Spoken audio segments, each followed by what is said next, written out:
পুরো মালপোয়া লাগছে। ভালো আছে।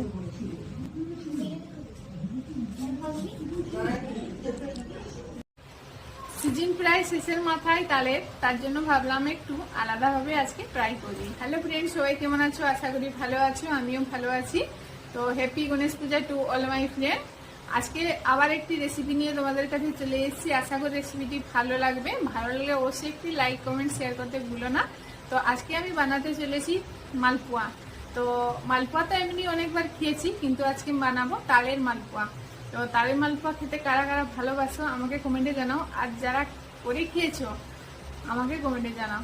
তো ফ্রেন্ড, বেশি লেট না করে ভিডিওটি স্টার্ট করা যাক। এখন আমি একটা বোলের মধ্যে নিয়ে নিচ্ছি 2 কাপ পরিমাণে ময়দা, 1 কাপ পরিমাণে সুজি, 1 কাপ পরিমাণে চিনি আর হাফ চামচ লবণ। এগুলোকে ভালোভাবে আমি মাখিয়ে নিচ্ছি। মাখানো কমপ্লিট হয়ে গেলে 1 কাপ আমি চালের গুঁড়ি ইউজ করছি। চালের গুঁড়িটাকে দিয়ে আবার ভালোভাবে একটু মাখিয়ে নিলাম। তো এখানে 1 কাপ পরিমাণে আমি দুধ এড করছি। এটা নর্মাল টেম্পারেচারে রাখা ছিল। তো এইভাবে একটা বাটার আমরা মাখিয়ে নিব, না ঘন না পাতলা, ঠিক মিডিয়ামে রেখে এই বাটারটাকে রেডি করে নিতে হবে। মাখাতে মাখাতে একটা সুন্দর বাটার তৈরি হয়ে গেল আমাদের। এখন আমি কিছু আরো এড করব। এখানে আমি নারকেল কুড়ানো এড করে নিচ্ছি, যাতে স্বাদটা আরও ভালো আসবে। তারপর আমি এখানে এড করব মৌরি।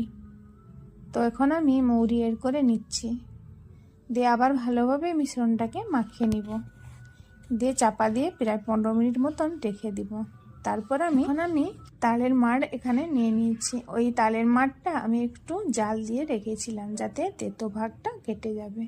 তো এখন ওই তালের মাড়টাকে দিয়ে আবার ভালোভাবে মিশ্রণ করে চাপা দিয়ে আবার 10 মিনিট রেখে দিলাম। তারপর আমি ভাজতে চলে গেলাম মালপোয়া। তো এইভাবে একটু আস্তে ধিমা আঁচে ভাজতে ভাজতে কি সুন্দর ফুলে উঠবে। তো এইভাবে প্রেস দিয়ে দিয়ে ভাজলে কি সুন্দর ফুলে ওঠে।